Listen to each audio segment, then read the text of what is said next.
Sufis को predictions कर सकते हैं अच्छी? ये प्रेडिक्शंस किस चीज की देते हैं, इसीलिए बिलीव ना करें। हजारों सूफी हैं यार इस मुल्क में, अगर तो इनके पास कोई नॉलेज है तो ये बताएं।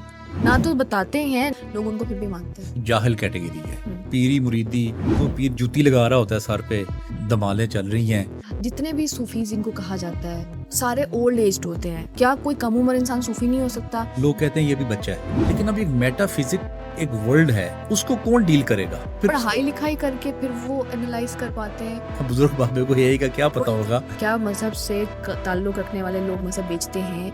ये तो आपने एक डब्बा लेके खड़े हो जाना है, किसी की जमीन पे कब्जा कर रहा है तो सिर्फ नमाज पढ़ना मकसद थोड़ी है मस्जिद का। वो भी समझ शादी तो वैसे उसको भी नहीं करनी चाहिए जो शहर में रह रहा हो। खवातीन तो वैसे ही आजकल कहते बड़ी गोल्ड डिगर हैं। वैसे मैरिजेस जो है ना, ये इस वक्त कॉन्ट्रेक्चुअल भी हो रही हैं। और मुझे लगता है मर्द हजरात छोड़ते नहीं है इतनी आसानी से। पाकिस्तान का आबादी सबसे बड़ा मसला है, अगर 6 होंगे तो किस किस को स्कूल में दाखिल करवाएंगे? दुआ का नाम है, ये मुस्लिम उम्मा 2 अरब की हो गई है। 2035 में अमेरिका से ज्यादा आबादी होगी पाकिस्तान की। अगर वो सिर्फ पाकिस्तान को मार्क करे ना ऐसे, एक बटन से पूरा मुल्क तबाह कर सकते हैं, सिर्फ एक बटन दबा के, विदाउट यूजिंग एनी वेपन। अस्सलामुअलैकुम, welcome to another episode of the thought lounge and I am your host Javeria Ajmal. आज हमारे साथ मौजूद हैं एक ऑथर, एक ट्रैवलर और एक ट्रेनर, अली अब्बास साहब, जिनको आप अक्सर पॉडकास्ट में भी देखते हैं और अक्सर उनके आइडियोलॉजीज़ को हम सुनते हैं और काफ़ी डिफरेंट हैं वो आम आइडियोलॉजीज से, और किस तरह से वो उनका स्टांस क्या है। ज़िंदा सूफ़ी उन्होंने एक किताब लिखी, स्पिरिचुअलिटी को वो किस तरह से देखते हैं, सूफ़ीज़म बेसिकली होता क्या है और वो अपने आइडियाज़ को इससे कैसे रिलेट करते हैं, सब पे बात करेंगे अली अब्बास साहब से। चलिए आपको उनसे मिलवाते हैं। Sir, welcome to the podcast. शुक्रिया जी, thank you so much for your time. और बड़ा अच्छा लगता था, बल्कि अभी मेरी आपसे पहली मुलाकात है, लेकिन वैसे तो हम एक दूसरे को जानते ही हैं। जो मुझे बड़ा अच्छा लगता है जब आप गेस्ट भी करवा रहे होते थे, लाइन अप कोऑर्डिनेट करवा रहे होते थे इवन, बल्कि ये बड़ी एक अच्छी चीज़ होती है कि आपको इंडस्ट्री में से लोग ऐसे मिल जाएं जो आपका काम देख के आपके साथ चलने की कोशिश करें। अदरवाइज इससे बहुत कम होता है, सपोर्टिव लोग बहुत कम होते हैं। तो आप कैसे देखते हैं, आपको भी सपोर्टिव लोग मिले थे क्या? मुझे हमेशा जिंदगी में सपोर्टिव लोग मिलते रहे हैं। अच्छा। और अब तक मिल रहे हैं। और मैंने तो लाइफ को इस तरह बहुत एंजॉय किया है। मैंने ज़िंदगी में बहुत कम काम किया, वैसे बहुत ज़्यादा काम नहीं किया मैंने, लेकिन मुझे तो ऑल ओवर द वर्ल्ड बड़े सपोर्टिव लोग मिले हैं, क्योंकि मेरी ट्रैवलिंग ज़्यादा है। और ट्रैवलिंग में जब मैं जिस भी मुल्क में जाता हूँ तो वहाँ मुझे बड़े सपोर्ट करने वाले, प्यार करने वाले लोग मिलते हैं। लोग मिल जाते। वैसे जो ट्रैवलर का इसीलिए भी मैंने ऐड किया क्योंकि मेरे लिए खुद के लिए ये बड़ी एक एक्साइटिंग सी चीज़ है कि ट्रैवलर बेसिकली। तो आपकी क्या ये हॉबी है या आपने इसको अपना पैशन ही बना लिया है कि आप बहुत ट्रैवल करते हैं? नहीं, पैशन तो नहीं है, मेरी हॉबी है। मेरे, आप समझ लें कि मेरा जुनून है, मेरा इश्क है, मेरा पैशन है। तो कहाँ कहाँ नहीं गए अभी तक, जहाँ जाना है? मैं तो अभी जिंदगी में देखें, दुनिया में तकरीबन 200 के करीब कंट्रीज हैं, छोटे बड़े मिला के। ओके। मैं तो अभी सिर्फ 20 कंट्रीज में गया हूँ। ओके। अभी तो 180 बाकी नहीं, हैं। कोई ऐसी फेवरेट डेस्टिनेशन होती है ना कि मैंने इसको देखना है, वहीं जाना है? हाँ, अभी है मेरी ऐसे। मैंने जैसे ऑस्ट्रेलिया में जाना चाहता हूँ, अभी मैं नहीं गया। मोरक्को मेरी इस वक्त टॉप लिस्ट पे है। ओके। वहाँ मैं जाना चाहता हूँ। रशिया टॉप लिस्ट पे है। China is on the top list. ये 3-4 तो टॉप लिस्ट पे हैं। और अगर आप अमेरिकन साइड पे आ जाएं तो मेरी जो वहाँ पे, जहाँ पे एक माया सिविलाइजेशन है, जहाँ पे बने हुए हैं सारे एहराम, जैसे मिस्र के एहराम है ना, पिरामिड्स बने हुए हैं वहाँ पे, मैक्सिको। नाइस। वहाँ मैं जाना चाहता हूँ। ये 3-4 तो मेरे टॉप लिस्ट पे हैं। बाकी तो फिर जहाँ जहाँ जाएगा, आप जाना चाहें, जहाँ चलता आप जाऊंगा। जा सकें। जिंदा सूफी आपने किताब लिखी, वैसे आपको देखने से आप बिल्कुल एक मॉडर्न एडवांस्ड इंसान लगते हैं। जो सूफीज़म का जो कॉन्सेप्ट है वो, अगर मेरी जनरेशन के लोगों के हिसाब से बात करें जी। तो वो, कुछ लोग ये समझते हैं कि आउटडेटेड है, कुछ लोग ये कहते हैं कि सूफीज़म शायद होता ही नहीं है।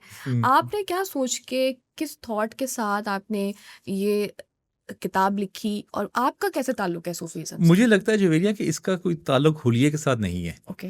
हुलिया एक बड़ी सानवी सी चीज़ है। आपके कपड़े, आपका स्टाइल, तो ये डिटरमाइन नहीं कर सकता कि आपकी फ़िलॉसफी, आपकी सोच, आपके कॉन्सेप्ट्स क्या हैं।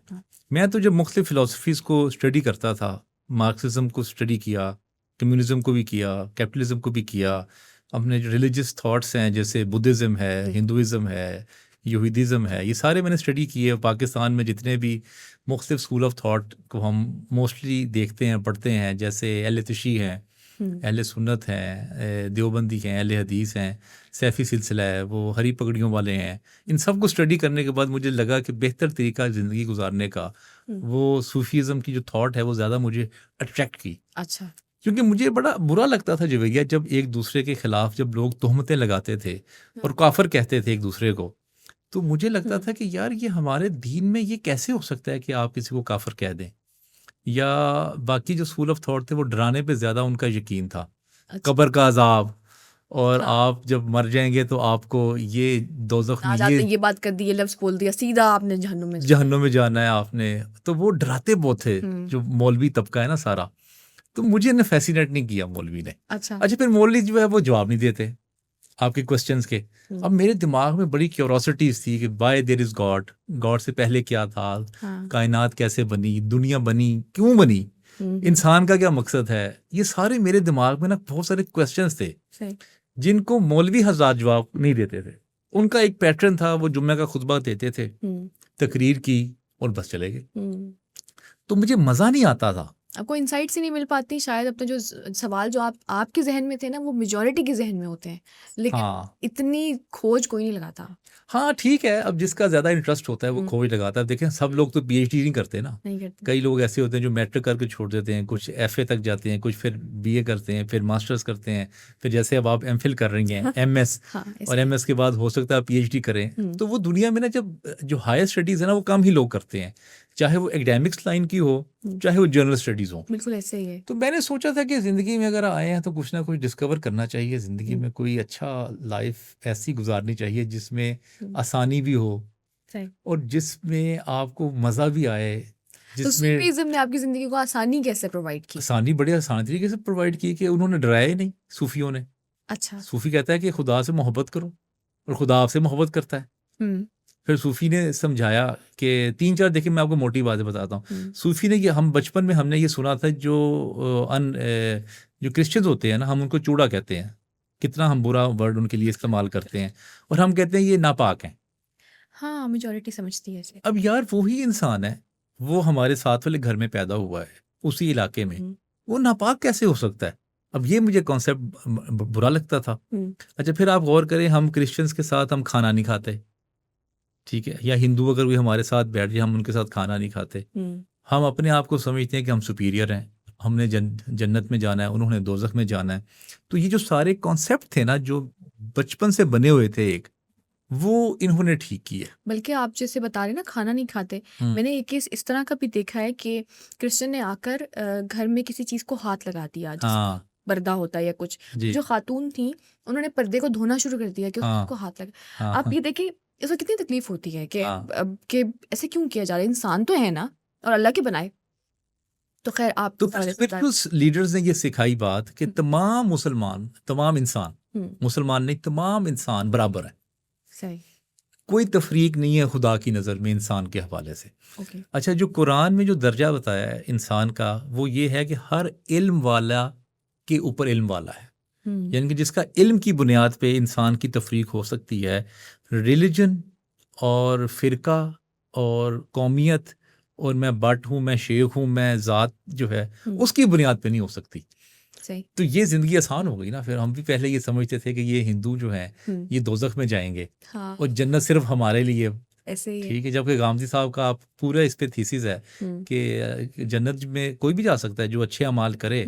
तो क्योंकि अल्लाह ने बहुत से जो अमाल है उनको प्लेस किया है कुरान पाक में भी, हदीस में भी हम सुनते हैं कि इखलाक आपका अच्छा हो, आप अपने घर वालों के लिए बेहतर हो, आप लोगों को नुकसान ना पहुंचाएं, ह्यूमैनिटी मुझे लगता है सबसे पहले आती है।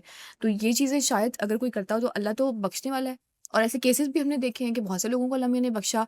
जब अंबिया कराम का दौर था तब भी अल्लाह मियां ने एक डीड की वजह से किसी को बख्श दिया, एक डीड की वजह से किसी को दोज़ख में डाल दिया। तो इंसान तो कभी इसका फैसला कर ही नहीं सकता कि कोई दोज़ख में जाएगा या कौन जन्नत में जाएगा। और सबसे अच्छी बात यह है कि जो फैसले हैं वो खुदा खुद करे। हाँ, कि किसको दोज़ख में डालना है, किसको जन्नत में डालना है। हम ऐसे ही लोगों को कह देते हैं कि तुम दोज़खी हो, तुम गुनाहगार हो, तुम काफिर हो।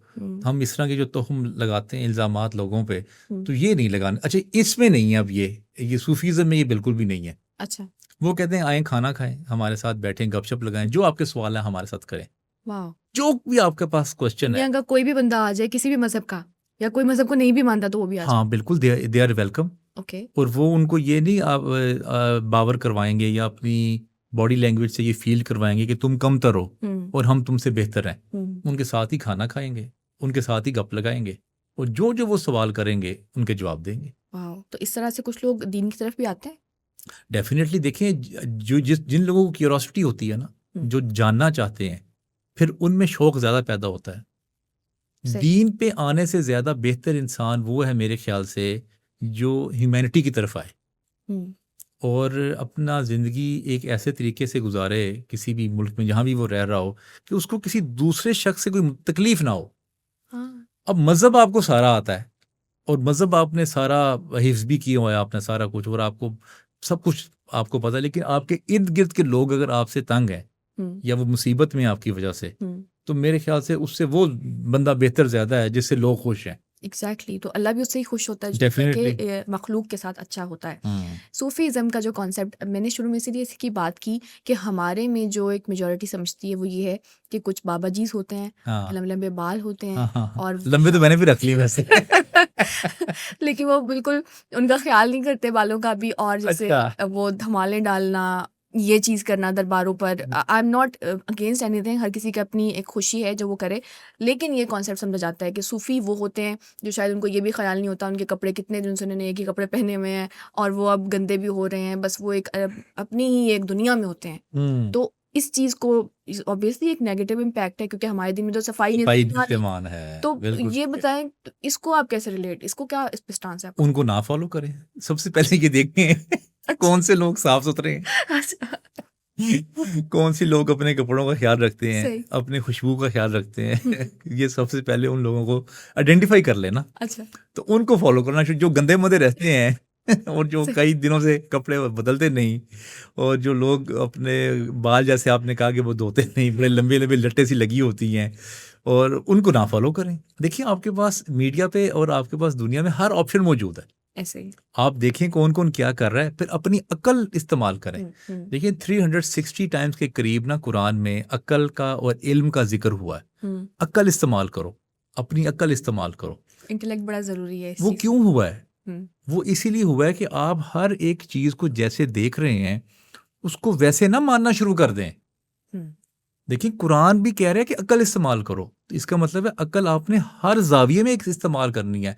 किताब पढ़ते हुए भी आपने अकल इस्तेमाल करनी है, हुँ, मूवी देखते हुए भी अपनी अकल इस्तेमाल करनी है। हुँ, अगर आप किसी का लेक्चर सुन रहे हैं, उसको भी सुनते हुए आपने अपनी अकल इस्तेमाल करनी है। आपका अपना भी कोई पॉइंट ऑफ व्यू उस पे होना चाहिए, राइट? देखिए, आप अगर अपनी अकल इस्तेमाल नहीं करेंगे हुँ, तो आपको तो कोई भी जो कह रहा है तो आप तो उसको फिर मान लेंगे। सही। तो जैसे आपने वो गंदे बाबों का जिक्र किया, लंबी लट्टों वालों का, तो अगर वो कर रहे हैं, अगर आप ये सोचेंगे कि यार ये लाइफस्टाइल ये तो ठीक है, तो हुँ, मैं भी इस तरह के लाइफस्टाइल में आ जाता हूँ, तो ये तो फिर गलत हो गया ना फिर। तो फिर वो सूफ़ी आप उनको नहीं समझते? नहीं, वो कहाँ के क्योंकि लोग सूफी कहते हैं? हैं कि ये सूफ़ी हैं। देखिए, लोगों के कहने से क्या होता है? हुँ, लोग ये वही कहते हैं जिनका अपना एक्सपोजर कम है ओके। या नॉलेज कम है। अब कोई बंदा अगर दरबार पे बैठ के हुँ, भांगे पी रहा है और वो चर्च पी रहा है और वो सूटे लगा रहा है जो, हुँ, और नमाज के वक्त या वो कोई उसके वक्त नमाज नहीं पढ़ रहा, तो वो फिर कहाँ का सूफी है? यहीं से आप अकल इस्तेमाल कर लें कि आप पॉइंट। अल्लाह ताला ने आपको 5 वक्त नमाज का कहा है कि वो जो सूफी खुद कितना अमल कर रहा है, जो बातें वो बता रहा है, हुँ, तो आप उनको ना माने। वो तो मलंग कह सकते हैं आप उनको, वो तो मलंग होते हैं, ठीक है। वो उनको दुनिया से रगबत खत्म हो जाती है, या वो ऐसा समझ लें आप। अच्छा, एक्चुअल सूफ़ीज़्म में दुनिया और दीन साथ लेकर चलते हैं? दुनिया और दीन दो बातें है ही नहीं अच्छा। जी।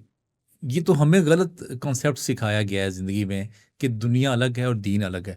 हम कोई भी एक्टिविटी आप बताएं जो हम यहाँ पे कर रहे हैं, हुँ, वो कैसे दुनिया और दीन से जुदा हो सकती है? आपका हर एक्ट जो है वो नोट हो रहा है कि हुँ, आप क्या कर रहे हैं, हुँ, या वो पॉजिटिव है या वो नेगेटिव है। ओके। तो वो कोई ऐसी एक्टिविटी हो ही नहीं सकती दुनिया में जो दीन और दुनिया की अलग अलग हो। दीन को ये कहा जाता है ना कि नमाज़ पढ़ ली आपने, कुरान वो पढ़ इबादात हैं, लिया। ओके।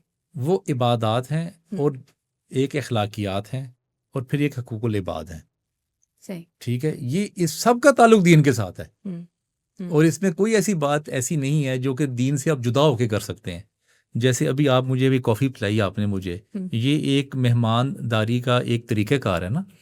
तो ये काम जो है वो बड़ा पसंद है खुदा के नज़दीक बेशक कि अगर आपके घर मेहमान आता है जरूर तो आप उसको अच्छे उसको से डील करें। डील करें, ठीक है। तो अब हो सकता है कि आप कॉन्शियसली ये ना कर रहे हो, लेकिन अनकॉन्शियसली तो आप एक मेहमान को सर्व कर रहे हैं ना, तो आपके दर्जात तो लिखे जाएंगे।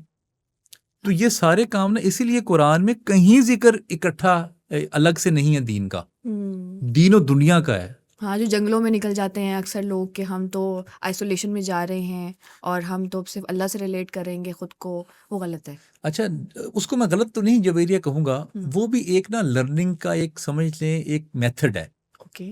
और जब आप तन्हा होते हैं तो आप तन्हाई में आपको बहुत सी चीज़ें आपके ऊपर आश्कार होती हैं, आपका अंदर है ना। आप गौर करें, अभी हम मुख्तलिफ जब सुबह से लेकर रात तक हमारा जो दिमाग है वो ऑलवेज इंगेज्ड है विद एक्टिविटी। आप 5 मिनट मुझे विदाउट एक्टिविटी नहीं दिखा सकती बैठ के। हो सकता है अभी मैं जब आ रहा हूँ, मैंने कहा मैं 5 मिनट में आ रहा हूँ, आपको मैंने मैसेज किया, आपने उस 5 मिनट में भी सोचा होगा कि मैं कौन कौन सा मैसेज अपना कर लूँ या कौन कौन सी मैं रील देख लूँ। तो हमारा जो माइंड है, हमने इसके साथ इतना ज़्यादा जुल्म किया है इस वक्त कि हमने इसको इतना ज़्यादा इंगेज कर दिया है कि ये इंगेजमेंट के बगैर अब रहता नहीं। ऐसे अब जैसे नेट चला जाए तो पूरे घर में यकदम शोर मचना शुरू हो जाता है, ये नेट बंद हो गया जी, नेट बंद हो गया। यार पहले दुनिया नेट के बगैर ही रहती थी, सारी जिंदगी गुजारी है, लेकिन क्योंकि हमने इंगेज इतना कर लिया है अपने आप को, तो वो उससे होता ही है कि माइंड इंगेज हो गया। अब इस माइंड को ना एक सुकून भी चाहिए। अब हम तो देते नहीं सुकून, रात के आखिरी लम्हे तक मोबाइल हमारे हाथ में है ऐसे। और फिर हम आखिरी जब हम बिल्कुल सोने लगते, कईयों के तो वो छाती पे ही मोबाइल होता है, हाँ, कईयों के हाथ से मुंह पे गिर जाता है, मुंह पे गिर जाता है। अक्सर ऐसा होता है। अच्छा, सुबह उठते साथ ही मोबाइल का पहला आपने मैसेज देखना है कि किसने मैसेज किया, क्या ऐसे इंगेजमेंट है ना। अच्छा, ये जो जंगलों में जाते हैं ना, हजरत बुद्धा भी गए थे जंगल में, उन्होंने काफी लंबा अरसा गुजारा वहां पे। ये एक ना बहुत जबरदस्त, आप समझ लें, एक एक्सरसाइज है to discover yourself, God and nature. Okay. क्योंकि हम रहते ही नहीं ना नेचर में, हम तो अपने साथ वक्त ही नहीं गुजारते, तो इसलिए हमें अंडरस्टैंडिंग नहीं होती। तो इस बात को बहरहाल मैं सपोर्ट करता हूँ कि अगर आप कहीं भी निकलते हैं तो आप जब वापस आते हैं तो आप एक बहुत आला इंसान बन चुके लेकिन होते पे एक आर्ग्यूमेंट ये है कि कहा जाता है कि आप हज भी तब करने जाएं जब आपके घर की रिस्पॉन्सिबिलिटीज पूरी हुई हुई हैं, यानी कि आपके बच्चों की टेक केयर करने के लिए कोई इंसान है, तब जाएं, कि इतना बड़ा दीन का फरीज़ा। अब कोई इंसान जंगलों में निकलता है, उसके पीछे की रिस्पॉन्सिबिलिटीज़ पूरी नहीं हो रही, ना नफ़के के लिए कोई घर पे मौजूद नहीं है, फाइनेंसिस नहीं हैंडल हो पा रहे, उसकी अपनी रिस्पॉन्सिबिलिटीज़, उसकी बीवी, उसके बच्चे निगेट हो रहे हैं, इस वक्त इग्नोर हो रहे हैं, तो फिर ये ठीक है? अच्छा जी भैया, लोग मर भी तो जाते हैं ना। वो तो अल्लाह की मर्जी से मरते हैं। उसमें फिर क्या होता है, लेकिन डेफिनेटली जो रिस्पॉन्सिबिलिटीज और फाइनेंशियल्स हैं वो बड़ी ज़रूरी हैं, क्योंकि उसके बगैर आपका सर्वाइवल नहीं है। आप अगर किराए के घर में रह रहे हैं तो 3 महीने के बाद आपको आपका मालिक मकान कहेगा भी निकले यहाँ से, तो यू आर ऑन रोड। तो आपके पास खाने के लिए कुछ नहीं है। तो ये वैसे एक बड़ा ट्रिकी क्वेश्चन है, लेकिन जब आपका कोई नहीं होता ना, तो कहीं ना कहीं से ना फिर खुद भी एक इंसान हाथ पैर मार लेता है और वो कुछ ना कुछ अपना जुगाड़ निकाल ही लेता है। लेकिन मैं इस बात को तो खैर सपोर्ट नहीं करता कि आप फाइनेंशियल्स जो हैं और जो चीज़ें हैं वो आप छोड़ के चले जाएं, वो पूरी ज़रूर करनी चाहिए। लेकिन वैसे अगर ऐसे लोगों को शौक हो ना इस ऐसी डिस्कवरीज का, तो फिर वो शादियों की तरफ ना आए, पॉइंट। वो फिर अकेले रहें, डिस्कवरी करें, घूमें फिरें, जंगलों में जाएं, पहाड़ों में जाएं, मुख्तलिफ डिस्कवर करें, टूरिज्म करें, सारा कुछ करें, और उसके बाद फिर अगर समझते हैं कि अब हम सेटल हो जाएंगे फाइनेंशियली, तो फिर वो शादी करें। रिस्पॉन्सिबिलिटी होती है शादी एक बहुत बड़ी, लोगों को भी समझ। शादी तो वैसे उसको भी नहीं करनी चाहिए जो शहर में रह रहा हो और उसके फाइनेंसेस ठीक ना हो। फाइनेंशियली स्टेबल होना बड़ा जरूरी है। उसने क्या करनी शादी करके, वो खुद तो ख्वार हो ही रहा है, साथ 2 अपने बच्चों की भी करेगा। कहते हैं कि जब शादी, ये ना डरें कि पैसे नहीं है, शादी कर लें पैसे खुद ही आ जाएंगे। यार मैंने तो नहीं देखे आते हुए, ये तो ऐसे मेरे ख्याल से बातें बनी हुई हैं। ऐसे नहीं होता, मुझे नहीं लगता। अगर ऐसे हो तो सारे मुल्क की तो शादियां, कितने कितने बच्चे हुए हैं, तो सब अमीर ना हो गए हों, तो फिर ये लोग गरीबों की तरह क्यों रहते हैं झुग्गियों में या किराए के घरों में या एक एक कमरे में क्यों रहते हैं फिर? मैंने तो नहीं ऐसी बात देखी। प्रैक्टिकल देखें कुछ और है, ये बातें कुछ और है। माशाल्लाह आप भी शादीशुदा हैं, तो आपकी ज़िंदगी में कोई चेंज नहीं आया था फाइनेंसेस को लेके या कुछ इस तरह से? ऐसा नहीं होता कि कोई नया आपकी ज़िंदगी में आता है तो आपकी इनकम बढ़ जाए या कुछ ऐसे? देखिए, एक तो नेचुरल ग्रोथ हो रही होती है आपकी लाइफ में। ओके। एक तो आपको क्योंकि सैलरीज बढ़ रही होती हैं जहाँ भी आप काम कर रहे होते हैं, हम्म। फिर आप कुछ नया काम देख रहे होते हैं, उसमें भी आपको इम्प्रूवमेंट हो रही होती है। अब मैं ये नहीं कह सकता एग्जैक्टली कि वो शादी की वजह से हुई है। हाँ, ये ज़रूर होता है कि जब इंसान की शादी हुई थी वो काम ज़्यादा करना शुरू कर देता है। हाँ, कि उसने घर वालों को भी सर्व करना है। वो देखता है ना कि अब तो मेरा 2 लाख खर्चा है और अब मेरी तनख्वाह भी 1 लाख है, तो मैं एक वो दिमाग उसका ज़्यादा चलना शुरू हो जाता है कि मैंने अब 1 लाख मजीद अर्न करना है, अर्न करके फिर मैं अपनी फैमिली को सर्व करूंगा। लेकिन ये चीज़ भी ज़रूरी है कि शादी से पहले ये ज़रूर देखना है कि शादी के बाद ये खर्चे होने हैं तो पहले अपने आप को उतना स्टेबल कर लें। हाँ, लेकिन फिर वो स्टेबल होने में भी 30-32 साल लग जाएं। तो कोई क्यों? बात नहीं, लग जाए। अच्छा। हाँ, अरे। नहीं तो देखिए, आप मेरी बात सुने, आपने जब बिजली का बिल आएगा, हम्म। आपको जब स्ट्रेस होगा, तो आप क्या लाइफ एंजॉय करेंगे? हम्म। आप खुद बताएं ना कि आप किसी ऐसे स्ट्रगलर के घर जाना पसंद करेंगी जो अभी स्टार्ट उसने काम किया है या उसकी फाइनेंसेस ठीक नहीं है? बताएं, आप करेंगी? हाँ, अगर सिर्फ वही एक ब्रेड विनर है तो शायद मुझे मुश्किल हो उसके साथ एडजस्ट करने में। देखिए हाँ, अगर हम दोनों एक दूसरे की ग्रोथ का हिस्सा हैं तब तो हो सकता अच्छा, फिर देखें, बात यह है कि वो बात ठीक है आपकी, अगर आप किसी को लेके आ रहे हैं तो वो भी काम करना शुरू कर दे, है। लेकिन इसमें ना रिस्क ज़्यादा है। ओके। फाइनेंशियल स्टेबल के साथ ही करनी चाहिए। ये अच्छा आपको पॉइंट है। खवातीन सुन लें, खवातीन तो वैसे ही आजकल कहते बड़ी गोल्ड डिगर हैं, पैसा देख के इधर उधर हो जाती हैं। नहीं, वो इधर ठीक उधर तो बात पता नहीं होती है कि नहीं होती, लेकिन वो अगर हैं तो ठीक है, इसमें क्या है है। बुराई? डिगर होना अच्छी बात है। गोल्ड डिगर का मुझे मतलब नहीं वैसे पता क्या है। गोल्ड डिगर अगर का मतलब होता है। अगर वो ये सोच रही है कि कोई स्टेब्लिश हो हाँ। और उसके साथ शादी करूं तो वो ज़्यादा बेहतर। अभी बल्कि मैं अभी अभी बैठा हुआ था एक खातून के साथ, अभी जब आपके आने से पहले। अच्छा अच्छा। वो मुझे कह रही थी कि मैं ना कोशिश करूंगी कि मैं ना किसी की ना सेकंड वाइफ बनूं, वो ज़्यादा बेहतर है। अच्छा, मैंने कहा क्यों? तो वो कहती है कि इसलिए कि वो ना ज़रा अपने भी बिज़ी रहेगा, मैं अपना बिज़ी रहती हूँ, मुझे अपना काम है, मेरा मेरा अपना जॉब है, मेरा अपना बिजनेस है, तो ज़्यादा तवज्जो नहीं देगा। तो मैंने कहा उसकी फाइनेंशियल हालत जो है वो कैसी होनी चाहिए? मैंने कहती वो बहुत अच्छी होनी चाहिए। तो उसने एक बड़ा अच्छा थीसिस दिया, उसने कहा जी, गुर्बत में आप बने पहली वाइफ किसी की, उससे बेहतर ये है कि कोई फाइनेंशियल स्टेबल हो और उसकी सेकंड वाइफ बन जाए। फिर फर्स्ट वाइफ बेचारी का तो हक मार दिया ना उसने। नहीं, ये एक अगला बात है कि हक उसने मारा तो ठीक है, वो तो उसने तो करनी है ना, जो उसका हस्बैंड है वो तो कर ही रहा है। अच्छा, वो इन्वॉल्व है बेसिकली। हाँ, वो तो अच्छा, वो करना चाहता है। वो तो कर ही रहा है, हाँ हाँ। तो उसने तो करनी है। वो आसमान से नहीं करेगी, वो हाजरा से कर लेगा, वो हाजरा से नहीं करेगा, वो आयशा से कर लेगा, आयशा से नहीं करेगा, वो फातिमा से कर लेगा। वो तो हक तो उसका ठीक है, वो हक तलफी तो होगी वैसे। हाँ। ठीक है, लेकिन मैं ज़ाती तौर पे शादी जो दूसरी है उसके बड़ा खिलाफ हूँ। अच्छा। हाँ, वैसे तमाम मर्द हजरात तो कहते हैं हमें तो भाई इजाज़त है और कोई ना बोले इसके मामले में, हमें तो इजाज़त है, हम तो करेंगे। नहीं, इजाज़त क्यों होना आप? एक और बात। अब देखिए, पहाड़ चढ़ने पे इजाज़त है ना, हाँ। किसी ने रोका तो नहीं कि पहाड़ चढ़ जाएं आप, तो इसका क्या मतलब है वो चढ़ जाए। कि पहाड़ में चढ़ जाएं? राइट। पैराशूट से छलांग लगाने से किसी ने रोका है आपको? नहीं। कहीं ममानियत है हाँ। तो बंदा कहे जी मैंने पैराशूट से छलांग लगानी है, आप ठीक है, देयर आर चांसेस कि आप मर जाएंगे। है ना? अच्छा, अब सी के अंदर जाने की ममानियत है कहीं पे कि आप सी के अंदर नहीं जा सकते? नहीं है ना, तो इसका ये तो मतलब भी हुआ कि मैंने अब चले ही जाएं। चले ही जाएं। देखिए, इजाज़त होना एक और बात है, उसकी जो कॉन्सिक्वेंसेज हैं, उसकी जो स्यापे हैं, मुसीबतें हैं, जो उसकी, पागल हो जाता है इंसान। ये लोगों को बताएं जो दूसरी शादी करते बता तो रहा हूँ, और कैसे बताऊं? और अच्छी तरह से बताएं ताकि कोई ना करे। मैं कहता हूँ रुल जाएंगे सारे, ख्वार हो जाएंगे अगर करेंगे, तो पागल हो जाएंगे, बल्कि हो गए हैं। मैंने कई दोस्त मैंने देखे हैं अपने, वो बेचारे पागल हो गए। एक दो खुदकुशी करने लगा था, अल्लाह। उसको रोका मैंने बड़ी मुश्किल से, लिटरली उसने 2 अटेम्प्ट्स कर भी ली। ठीक है, फाइनेंशियली स्टेबल था, स्टेबल फाइनेंशियली स्टेबल था, फिर भी लड़ाइयाँ इतनी होती थी, वो कभी पुलिस आ रही है, कभी डाला आ रहा है, कभी वो बीवी उसको मार रही है, कभी वो उसको मार रहा है, कभी हमसाया आ रहे हैं उनको छुड़ाने के लिए, कभी हम जा रहे हैं उनको सेट करने के लिए। तो वो एक खबारी है ना। तो इससे आप, अच्छा है कि आप एक ही अच्छी सी लाइफ गुजारें, क्या जरूरत वो एक बड़ा अच्छा जुमला मैंने पिछले दिनों ना कहीं पढ़ा कि जब मर्द के पास ज्यादा पैसा आता है हाँ। तो वो दूसरी शादी करता है, और जब औरत के पास ज्यादा पैसा आता है वो पहले से भी जान छुड़ा लेती है। ये इट इज ट्रू। आजकल के कॉन्टेक्स्ट में ये बहुत ठीक बात है कि खवातीन ज्यादातर अर्न इसलिए करती है कि उनका पाला कोई ऐसे वैसे बंदों से ना पड़े, कि आप अपनी मर्जी से ना अपना डिसीजन ले सकें। एक और भी फैशन चल रहा है ना इस वक्त कि आप किसी से शादी करते हैं, आप कहते हैं ठीक है, अगर ना मुझे पसंद आया तो मैं छोड़ दूंगी, ज़रा ट्राई कर लेते हैं। अच्छा, शादी भी ट्राई कर ली? हाँ, ट्राई कर लेते हैं, और ज़्यादा मैंने अपनी कुर्बानी नहीं देनी।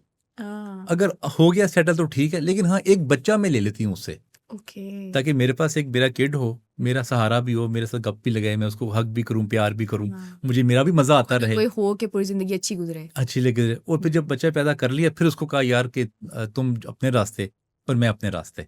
अच्छा, ये वैसे मैरिजेस जो है ना, ये इस वक्त कॉन्ट्रेक्चुअल भी हो रही हैं ये तो कि मैं आपके साथ थोड़ा अर्सा गुजारना चाहती हूँ, हम शादी करते हैं, मुझे बच्चा चाहिए एक, ओके। तो आप बच्चा जब आएगा मेरे पास तो हम जुदा हो जाएंगे आपस में।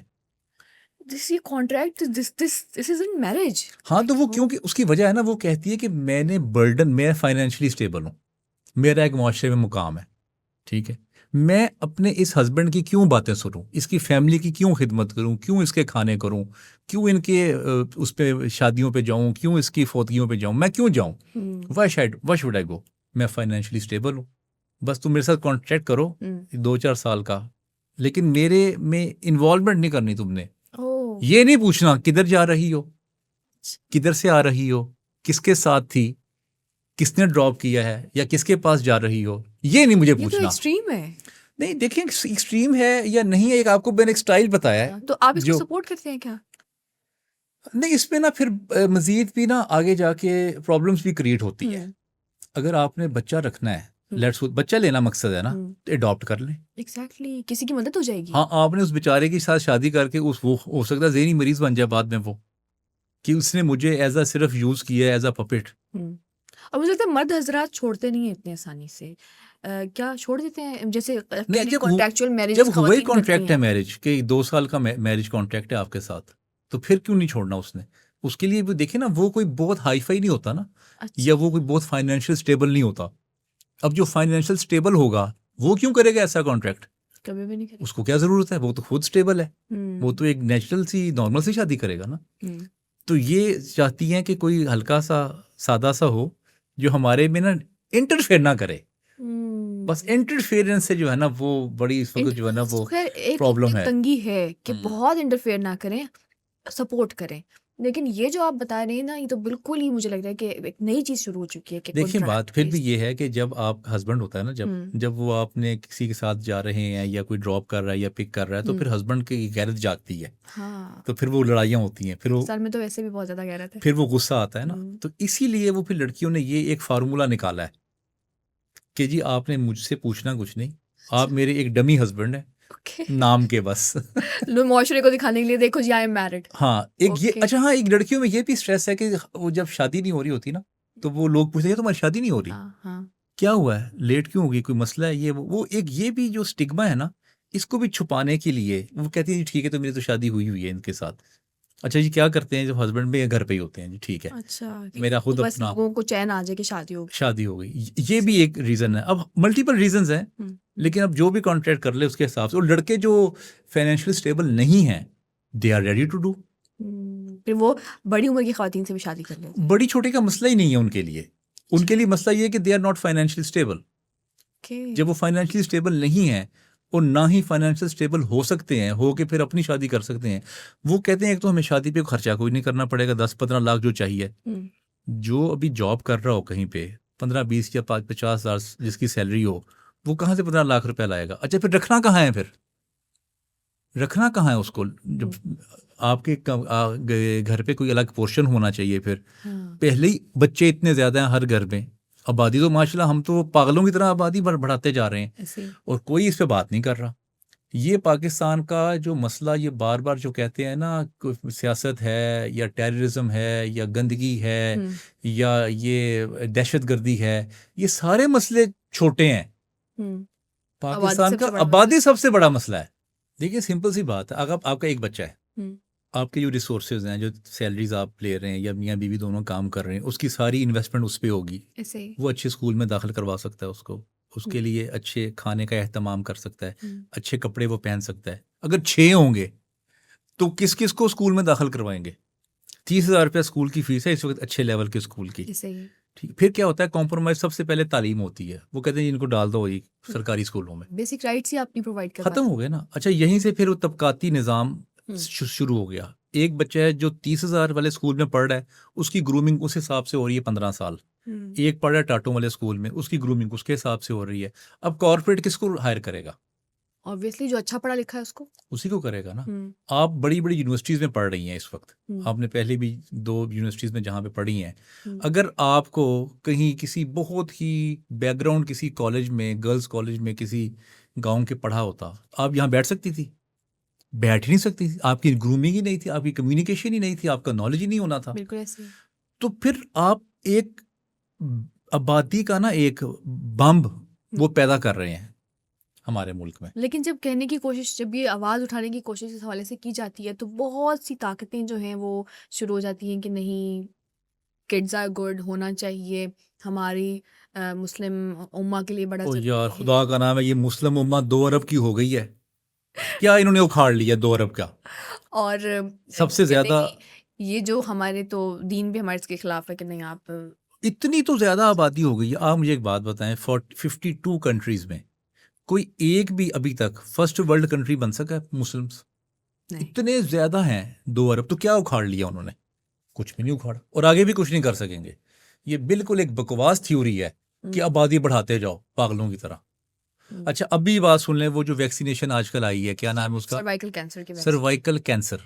वो बेचारा, अपना बेचारा तो नहीं कहना चाहिए, वो अपना मुस्तफ़ा कमाल को अपनी बेटी को लगवानी पड़ी है जी। कि भाई खुदा का नाम है, ये देख लो, ये कैंसर की है, ये बच्चे बंद करने की नहीं है। अच्छा, वैसे कितना थ्रेट है ना पाकिस्तानियों को इस हवाले से।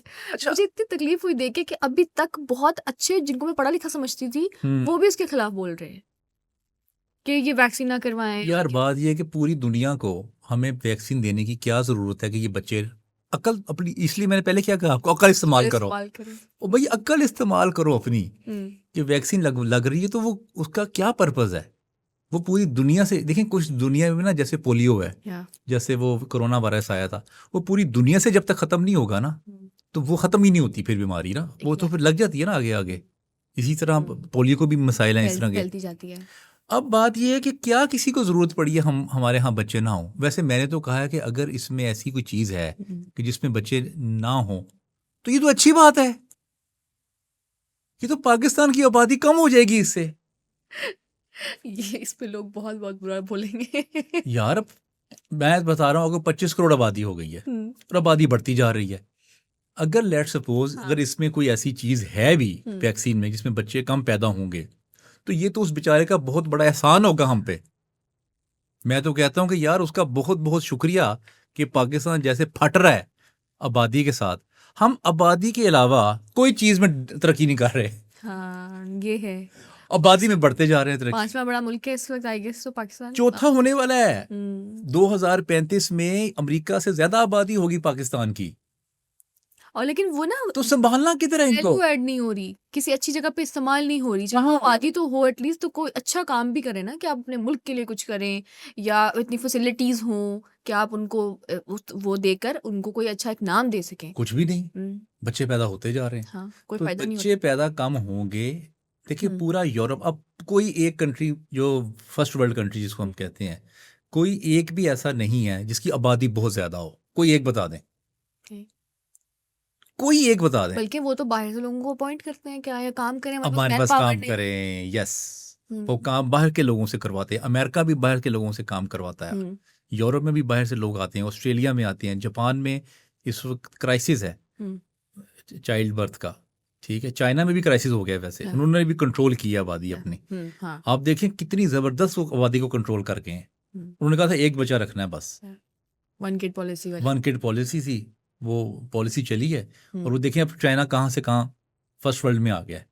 तो जब तक आबादी कंट्रोल नहीं होगी ना, हम अब तरक्की नहीं कर सकते, जो मर्जी आप कर लें। पाकिस्तान में भी बड़ी ज़रूरत है, लेकिन मैं एक चीज़ ज़रूर क्लैरिफाई करना चाहूँगी कि सर्वाइकल वैक्सीन में से कुछ नहीं है। तो जो लोग लगवाना चाहते हैं प्लीज़ लगवाएं, लेकिन एक अच्छी बात ज़रूरी है कि पॉपुलेशन कंट्रोल हम सबका एक रिस्पॉन्सिबिलिटी है, उसको हमें अदा करना। वैसे मेरी अपनी बेटी को आज लग गया है। अच्छा, उसको लग गया? हाँ, वो स्कूल में उसने फॉर्म फिल करवाया था और आज उसको लग गया। तो उसकी फ्रेंड्स वगैरह में भी ये है, ऑब्वियसली वो एक अच्छे स्कूल में जाती होगी, कोई फ्रेंड्स वगैरह में है कि हम नहीं लगवाएंगे। जवेरिया, हम ना जाहिल कौम है। ये पोलियो के कतरे नहीं पिलाते थे, पता आपको? नहीं पिलाते थे, बल्कि कुछ अर्से को हमने ये भी देखा उनको टारगेट उनका अटैक किया गया पोलियो टीम। यार देखिए, पोलियो की टीम बेचारी कितनी कहाँ से वो उनको उनके लिए फ्री लगा रहे हैं, पोलियो के कतरे पिला रहे हैं। और वो देखिए क्या क्या उनके साथ हो रहा है। मतलब अब ये देखिए ना कि वैक्सीन तो टीबी की भी वैक्सीन आई, वैक्सीन तो हमें हेपेटाइटिस की भी लगती है। अब जब बच्चा पैदा होता है उसको तब से वैक्सीन लगना शुरू होती हैं, अच्छी खासी हम लोग लगवाते हैं। तो अगर इतनी ही वैक्सीन खराब होती तो फिर वो भी ना लगवाते। नहीं, अगर वो सारी वैक्सीन लगवा ली हैं तो अब तो फिर बच्चे पैदा नहीं होने थे ना फिर। हाँ, तो बच्चे तो होते जा रहे हैं पैदा। ऑब्वियसली। यानी कि पोलियो की वैक्सीन इस वक्त तकरीबन सबने लगवा ली हुई है। अगर ऐसी कोई बात होती तो वो क्यों ना करवाते। अच्छा, इनको ना हर वैक्सीन से ये प्रॉब्लम आ जाती है इस कौम को ना। कॉन्स्पिरेसी थ्योरी चलती हैं कि ये मसला हो जाए। जैसे कोरोना आया, कहते हैं जी कोरोना जब आप लगा लेंगे ना वैक्सीन तो आपके अंदर ना चिप चली जाएगी एक, तो वो आपका ना डाटा कंट्रोल करेंगे। तो मैंने कहा यार तुम लोग कितने बेवकूफ़ हो, बेवकूफ़ों की हद को ख़त्म कर दी है। और भाई डाटा तो सारा इसके अंदर मौजूद है तुम्हारा ऑलरेडी। और आपको एक बात बताऊं कि उनके पास इतनी पावर है, ये वैसे मैंने बात आज तक किसी भी इंटरव्यू पे या पॉडकास्ट पे नहीं की। अगर वो सिर्फ पाकिस्तान को मार्क करे ना ऐसे, एक बटन से पूरा मुल्क तबाह कर सकते हैं, सिर्फ एक बटन दबा के, विदाउट यूजिंग एनी वेपन। कैसे? अपनी इंटरनेट के थ्रू, अपने कंट्रोल के थ्रू, आई गेस। पिछले 20 सालों से आप फेसबुक और ये जब से व्हाट्सएप आया है ये और सारी चीज़ें जो आप यूज़ कर रहे हैं, सिर्फ एक बटन दबाएंगे ना कि ये इसको पब्लिक कर दे, सारा कुछ हो जाएगा। आप देखें ज़रा सोच के। आप सोचें ज़रा कि क्या कुछ हो सकता है इस दुनिया में, इस मुल्क में। जितनी चैट जिंदगी में आपने किसी के साथ की है या किसी ने आपके साथ की है, बुराई कर ली, कुछ कर ली, जो भी किया, व्हाटएवर, आपने कोई वीडियो भेजी या किसी ने आपको भेजी, वो अगर पब्लिक कर दें, सारे की वॉल्स पे वो आ जाए और जो व्हाट्सएप का डाटा है वो सबके वॉल्स में शेयर हो जाए, आप सोचें क्या होगा। वो तो क्योस मच जाएगा। आप लोग तो एक दूसरे को काट रहे दौड़ेंगे। कितनी लोगों ने किसी लोगों के बारे में बातें की होंगी, कोई वीडियो शेयर की होंगी, किसी ने कोई ना कोई ऐसी बात जो कि राज की होती है, जो गवर्नमेंट के राज होते हैं या ऑर्गेनाइजेशनल राज भी होते हैं, जो फैमिली के राज होते हैं, आपने एक दूसरे से बात की हुई है ना, अब वो सबको पता चल जाएगी है। सोचें क्या होगा। सोचना भी, इसके सोचने से भी डर लगता है। डर लग रहा है ना। तो ये उनके पास पावर मौजूद है बाय द वे। ऑब्वियसली हमारा सारा डेटा उनके पास ऑलरेडी है। तो ये कौन सा ऐसा डाटा है जो ये चिप के अंदर चला जाना है? ओ यार, कोई खुदा का नाम है कोई। इसलिए मैं बार बार आपको कह रहा हूँ, आज का हमारा जो मौजू है ना टोटल गुफ्तगू का, वो है अक्ल इस्तेमाल करो। जरूर करनी चाहिए। और ये देखिए ना कि माइक्रोफोन ही हमारी आवाज की कैप्चर कर रहा है, फोन का जो है डाटा सारा मौजूद है। आप एक चीज के बारे में बात करते हैं, आप एक चीज का नाम लेते हैं तो आपके पास वही सजेशन आना शुरू हो जाते हैं। इस चीज आपका डाटा ऑलरेडी है। बिल्कुल सही बात। जेमिनी से आप तस्वीरें बनवा रहे हैं, अपनी आई से तस्वीरें बना, आपका डाटा तो ऑलरेडी हमारा है उनके पास। इंस्टा पे आप अपलोड कर रहे हैं, आपका डाटा नहीं होगा? तो डाटा तो उसके पास मौजूद है ऑलरेडी। तो ये कौन सी थेरीज है जिसपे सबसे बुरी बात ये है कि हम थेरीज पे बिलीव करते हैं, कॉन्स्पिरेसी थेरीज के। बस आ गई, जैसे वो एक चैनल भी था यूट्यूब में, उसका नाम नहीं लेना चाहूंगी। बस कोई इस तरह की कोई चीज आ गई सनसनीखेज, तो उस पर तो फौरन से बिलीव करना, उसको शेयर पे शेयर विदाउट वेरिफिकेशन। अच्छा, कुछ लोग वैसे ऐसे भी हैं जो बिलीव नहीं करते, लेकिन उसमें लाइक्स और कमेंट्स ज्यादा मिलते हैं। हाँ। लोग ये पूछना चाहते हैं जी, इल्यूमिनाटी दुनिया को कंट्रोल कर रहा है, इल्यूमिनाटी जो है ना वो दुनिया में ऐसे ऐसा कर रहा है। वो सिम्पसन कार्टून जो हैं वो पहले बता देते हैं सारा कुछ। उसमें भी मैंने एक पूरी डॉक्यूमेंट्री देखी है, वो भी 80% फ्रॉड है। वो मेरे ख्याल से बाद में बनाते हैं, बाद में बना देते हैं।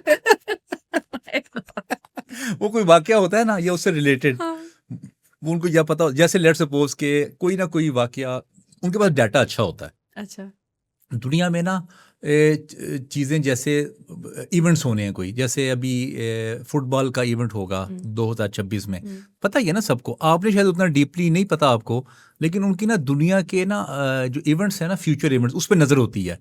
अच्छा, अब उसमें एक्सपेक्टेड चीज़ें कुछ हो रही होती हैं। कौन सा चीफ गेस्ट होगा, कौन सा गेस्ट ऑफ ऑनर होगा, कौन कहाँ से आएगा, वो उसकी एक कार्टून सा बना के उसको लगा देते हैं। ठीक है, अब वो लगाया वो 8 माह के बाद। अच्छा, मजे की बात ये वो करते ना बहुत सारा कुछ करते हैं, बहुत वायरल कोई चीज होती है, कोई एक वायरल हो जाती है उसमें। जब कोई वायरल होती है वो कहते हैं जी ये बिल्कुल ठीक हो गया बात। सिम्पसन्स तो बड़ी प्रेडिक्शन, सिम्पसन्स ने प्रेडिक्शन दे दी, तो ये पूरी दुनिया उसके पीछे लग गई है। तो ये इंसान का जो माइंड है ना वो कंफर्मेशन बायस पे चल रहा होता है हाँ, कि उसको चाहता है कि नॉलेज तो ले नहीं रहा बंदा कोई। अच्छा, फिर सबसे पैथेटिक जुमला ये बोला जाता है कि अपने आपने भी सुना होगा, शायद आप भी इस बात को मानती हो कि लाइक माइंडेड लोगों के साथ बैठा करें। ठीक है, this is the most pathetic thing by the way. अच्छा, आपको हैरान हुई है ना आप सुन के, हाँ, क्योंकि लाइक माइंडेड लोगों के साथ जब आप बैठते हैं तो आपके वो ही ख्यालात होंगे जो उनके हैं। कुछ नया नहीं है। तो डेवलपमेंट कैसे होगी? हुँ, वो भाई डेवलपमेंट जो है वो ऑपोजिट थॉट के लोगों के साथ बैठने से होती है। हाँ, इसलिए मैं एथीस्ट के साथ भी बैठता हूँ, बुद्धिस्ट के साथ भी बैठता हूँ, हिंदुओं के साथ भी बैठता हूँ, सिखों के साथ बैठता हूँ। इवन जब भी मैं अमेरिका में गया तो मैंने थोड़ी सी कोशिश की गपशप लगाने की यहूदियों के साथ भी। ओके। वो उनके साथ आप बात करेंगे तो आपको कोई काउंटर आर्गुमेंट मिलेगा तो आपको समझ आएगी ना। हो आप सकता है कि आपके अपने जो पहले के आपके कॉन्सेप्ट्स हैं वो और ज़्यादा स्ट्रॉन्ग हो हो जाएँ। सकता है, और हो सकता है कुछ नहीं मिल जाए आपको। हाँ। ये दोनों अपॉर्चुनिटीज मौजूद है। आप किसी को ऐसे नहीं कर सकते कि बिल्कुल ज़िंदगी से हटा दें कि ये तो हो ही नहीं सकता, इससे करने ही से बात ही नहीं करनी, उससे बात नहीं करनी, तो बिल्कुल गलत है। देखिए, जहालत का एक बहुत बड़ा दर्जा ये है कि आप बगैर सुने ना किसी को कहें यार मैं नहीं ये इसको मानता, हाँ, मैं नहीं मानता। मैंने अक्सर मैं अभी नोआ हरारी हैं, एक बड़े अच्छे ऑथर हैं, मैंने कहा यार आपने उनको पढ़ा है? और नहीं यार वो यहूदी है, वो सही नहीं है। मैंने कहा यार आपने पढ़ा है? मैंने पढ़ा कोई नहीं, और ऐसे ही कह दिया। हुँ। बाइसनेस। वही कि एक तो उनका रिलीजन, दूसरा ये कि जिनके बारे बातें मशहूर हैं, हाँ, एक आध बात कोई इस तरह की होगी तो उनको हटा दिया कि नहीं इनकी बात नहीं बस करनी। वो पकड़ के ना हुँ, फैसला कर लिया, हुँ, बगैर सुने, बगैर देखे, बगैर परखे। हुँ, 3 कैटेगरीज होती हैं आपको कोई चीज़ को, नॉलेज को इन्हेंस करने की, अंडरस्टैंड करने की। हुँ, वो नहीं की, फ़ौरन कह दिया। अब जैसे अगर मैं किसी बरेलवी को कहूँ ना यार वो अहले हदीस का, यार वो स्कॉलर बड़ा अच्छा है, मैं उसको सुनता हूँ, बड़ा अच्छा उसके पास हुँ, लॉजिक है। और नहीं नहीं वो तो काफर हैं, वो तो बिद्दत करते हैं, वो तो ये मानते ही नहीं। हुँ, अच्छा, वो क्योंकि उसका सेक्ट नहीं है ना। अच्छा, अपने सेक्ट की जितनी मर्जी कोई बंदा बेवकूफ़ियाँ मारता हो, कहेंगे ये ठीक है। जैसे नमाजी से आगे गुजरने का तरीका बताएंगे, वो कहेंगे ये बड़ा अच्छा इन्होंने गाइड किया है। फिर वो बताएंगे खीरा जो है ना वो कैसे रखना है, किस साइड पे रखना है, खीरा किस तरफ, मेंटल कंडीशनिंग देखें। ठीक है, खीरा किस तरफ होना चाहिए वो बताएंगे, वो ठीक है। हुँ, फिर वो कहेंगे कि मोटरसाइकिल में जब आपने बैठना है ना तो दरमियान में तकिया होना चाहिए। ओके। हाँ। अच्छा, मैंने ये वाली कॉन्स्पिरेसी थ्योरी नहीं ओहो, ये सुनी। तो अताउल्लाह कासमी साहब ने इस पे कॉलम लिख दिया है। कासमी साहब कहते हैं कि एक दफ़ा मैंने वो बयान सुन लिया हुँ, कि जब आपने मोटरसाइकिल के पीछे किसी से बैठना है ना, किसी के साथ बैठना है, हाँ, तो आपने बीच में तकिया रखना है, अच्छा। नहीं तो आपकी ना गलत ख्यालात आएंगे आपको। अच्छा, वो कहते हैं कि मैं 20 साल से ना अपने एक दोस्त के साथ ना सफ़र कर रहा था, लेकिन जब ये बयान सुना तो मैं जब थोड़ी देर उसके साथ सफ़र किया तो मैंने कहा यार बाइक रोक दो। क्या रखना है?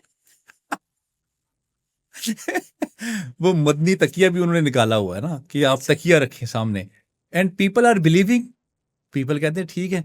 बल्कि एक दफ़ा ना मैं उनका एक बयान सुन रहा था, वो कहते हैं जी कीड़ा जो है ना एक आ गया है मदीना से। अच्छा। कोई आया ना, वो खजूर में से कीड़ा हाँ, निकल आता है ना, हाँ, तो वो बयान में उनसे पूछा कि ये जी कीड़ा आ गया है, कीड़ा ये खजूर में अंदर, अब मैं इसका क्या करूं? हुँ, तो उन्होंने कहा यार ये तो मदीने का कीड़ा है, तो अब ये इसकी ज़िंदगी को आप वो मदीने से दूर नहीं कर सकते, ओके। तो लिहाजा इसमें फ़र्ज़ तो नहीं है कोई, लेकिन इसका जो है ना वो अखलाकियात का तकाजा ये है कि इसको ना कीड़े को वापस उधर पहुंचाया जाए, मदीना। मदीना। My God! अब वो सोच में, अच्छा मैं पता है क्या सोच में पड़ गया उस वक्त जब मैं ये सुन रहा हुँ, था बयान, उसमें मैं ये सोच में पड़ गया कि यार ये अब कीड़े की ना इतने दिन हिफाजत कैसे करेगा? एक शीशे में रखेगा, उसके अंदर चीनी डालेगा, हुँ, उसको पानी देगा। देखिए नेचुरल तो कीड़े चल रहे होते हैं, वो अपनी खुराक खुद कर लेते हैं। सही। लेकिन अब आपने अगर करनी हो, अच्छा, लेकिन वो मजमे में जितने भी लोग बैठे हुए थे वो कह रहे थे वाह वाह वाह, सुभान अल्लाह, ये बड़ी अच्छी बात की है आपने। अक्ल वो माँ को पता है क्या बात। अकल का इस्तेमाल नहीं हो रहा था। अक- दिस इज़ वेरी अनफॉर्चुनेट कि मतलब आप देखें आप क्या प्रीच कर रहे हैं, अगला बंदा क्या सुन रहा है, जो बोलने वाला है शायद उसको भी नहीं पता, जो सुनने वाला है उसको भी नहीं पता कि हम क्या कर रहे हैं। इसीलिए बिलीव ना करें, हाँ, जब जो तक भी कोई हुँ, बात कर रहा है ना उस पर हुँ, बिलीव ना करें। जब तक खुद उसकी तहकीक ना कर ले। उसको थोड़ा देखें कि यार ये बात इंसानियत के हवाले से कोई ठीक है, हुँ, या ये कोई अखलाकी म्यार पे ये पूरा उतर हुँ, रही है, हुँ, या कोई एजुकेशनल म्यार पे ये पूरा उतर रही है। आप तो है रिसर्च करती हैं, आपको पता है कि म्यारात बनाए होते हैं लोगों ने जब एग्ज़ैक्टली। रिसर्च करनी है तो। हुँ, मैं कहता हूँ माने ना आप, जो आपका कॉन्सेप्ट आपको कोई बता रहा है वो ना माने। हुँ, जो पसंद आए उसको माने तहकीक के बाद हाँ, और अपनी अकल इस्तेमाल जिस पे करें। आपका ज़मीर इत्तेफ़ाक करे, जिसके साथ आपके अपने दिमाग इत्तेफ़ाक करे कि हाँ, ये हो सकता है, लॉजिकल है, हाँ। उसको माने। किसी की बात सुन के नहीं करना चाहिए। प्रेडिक्शन की हम बात कर रहे थे। प्रेडिक्शन में मैं वापस आना चाहूँगी इसी मौज़ू पे। कहते हैं कि सूफ़ीज़ को प्रेडिक्शंस कर सकते हैं अच्छी, उनको पता होता है इस बारे में, जो एक कॉन्सेप्ट है सूफ़ीज़्म का। तो ऐसा होता है कि वो वाक़ई में उनको इल्हाम सारे आपको पता है जवेरिया, दुनिया के जो बड़े मसाइल हैं ना, उनमें से 4-5 बड़े मसाइल वो इन्वायरमेंट के आजकल चल रहे हैं। जी, ऐसे ठीक है, सैलाब आते हैं, हुँ, अमेरिका में भी आते हैं, इधर भी आते हैं, हर जगह पे आते हैं। ट्विस्टर्स आते हैं, या ठीक है, जल्जला आता है, हुँ, ठीक है। किसी आज तक स्पिरिचुअल सूफी या स्कॉलर ने आज तक ये क्यों नहीं बताया कि ये 4 दिन बाद जल्जला आने वाला है, तो अपनी ज़रा हिफाजत कर लें। बताए नहीं, कभी नहीं। ये प्रिडिक्शंस किस चीज़ की देते हैं? मुझे तो समझ नहीं है। ये जो हाथ देखने वाले, टैरो कार्ड्स देखने वाले, ये सारे जो अभी इतना लाहौर हमारा आधा डूब गया हुँ, रावी के साथ, इन्होंने क्यों नहीं बताया कि भाई ये 10 दिन बाद आपका ना ये डूब जाएगा, दरिया रावी से पानी बाहर आ जाएगा, हुँ, तो ज़रा अपना हिफाजती इकदामात कर लें। अभी कितना बड़ा जल्जला आया पाकिस्तान में, तो किसी ने बताया आपको? कभी भी नहीं। यानी कि हज़ारों सूफ़ी हैं यार इस मुल्क हुँ, में, या ये प्रिडिक्शन करने वाले, हुँ। इन्होंने क्यों नहीं बताया? ये क्यों नहीं बताते? अगर तो इनके पास कोई नॉलेज है तो ये बताएं। जो मेजर कॉज़ है, जो मेजर चीज़ें ना तो बताते हैं, ना ये होता है कि मैंने देखा हो कोई बहुत ही बड़ा कोई सूफ़ी हो या हम किसी को मानते हों या बहुत से लोग मानते हों, उन्होंने एक्चुअल कॉज़ेज़ के लिए कुछ आवाज़ उठाई, पॉवर्टी के लिए आवाज़ उठाई हो, गुर्बत के लिए आवाज़ उठाई हो, लोगों की बेटरमेंट के लिए आवाज़ उठाई हो। मैंने तो कभी भी नहीं देखा कि ऐसा कुछ उन्होंने वाक़ई कोई वैल्यू ऐड नहीं की लोगों की ज़िंदगियों में, लोग उनको फिर भी मानते हैं। नहीं, लोगों देखिए इसमें भी 2 कैटेगरीज़ हैं। हुँ, एक तो कैटेगरी जाहिल कैटेगरी है, हुँ, जो बस पीरी मुरीदी हाथ चूम लो। हुँ, एक वो पीर जूती लगा रहा होता है सर पे, एक कहता है ये मेरी जूती जो है ना इसको चूम लो। एक जो है ना वो अपने घुटने चूमवा रहा होता है, एक के पाँव चूम रहे होते हैं लोग। एक तो ये कैटेगरी है ना, ये जो जाहिल, ये दोनों साइड पे जाहिल हैं। हुँ, एक कैटेगरी वो है जो कहता है जी आप हम मुझसे क्वेश्चंस करें, सही। आप मेरे से सवाल करें, जो भी आपके दिमाग पे सवाल है। हुँ, ये चूमे चाटी की ज़रूरत नहीं है, हाँ, ठीक है? आप जैसे आप इंसान हैं, मैं भी वैसे इंसान हूँ। बिल्कुल ऐसे। हाँ, इल्म में हो सकता है मैं आपसे ज़्यादा हूँ, आपके पास जो क्वेश्चंस हैं वो आप करें। हुँ, ये है इंटेलेक्चुअल्स, ओके, ओके। ये कम है। हुँ, और मैंने जितनी भी रिसर्च की है अपनी सूफीज़्म पे, हुँ, 300-400 लोगों को मिलने के बाद मैंने सिर्फ 10 इसमें वो लोग शामिल की जो सवाल जवाब करते हैं, ओके। जो लोगों की रियल टाइम इशू सॉल्व करने की कोशिश करते हैं, हुँ, ताकि लोगों को पता चले कि इनके पास जाके आपको कोई ना कोई फैज़, इल्म, एक्सपोज़र हुँ। मिल सकता है। तो उनमें ये वाला सिलसिला नहीं है कि बिल्कुल लोग भी आके नहीं है। पाँव में पड़ जाएँ या कुछ नहीं, इस तरह बिल्कुल से? भी नहीं है। फूलों की पत्तियाँ जो है ना वो हुँ, निछावर हो रही हैं, हुँ, और ढोल ढमक्का बज रहा है, धमालें चल रही हैं। कोई भी नहीं, वो they are very simple. Match भी देख रहे होते हैं, हुँ। मूवीज़ भी देख रहे होते हैं अपने घर पे, म्यूज़िक भी सुन रहे होते हैं। आम इंसानों की तरह हाँ, और बाकियों को भी इंसानों की तरह ही ट्रीट हाँ, करते हैं। यस, तो फिर ऐसे। इसीलिए आपने उनको सूफ़ी का लफ्ज़ उनके साथ रिलेट किया, जी। तो आपने सूफ़ी कहा।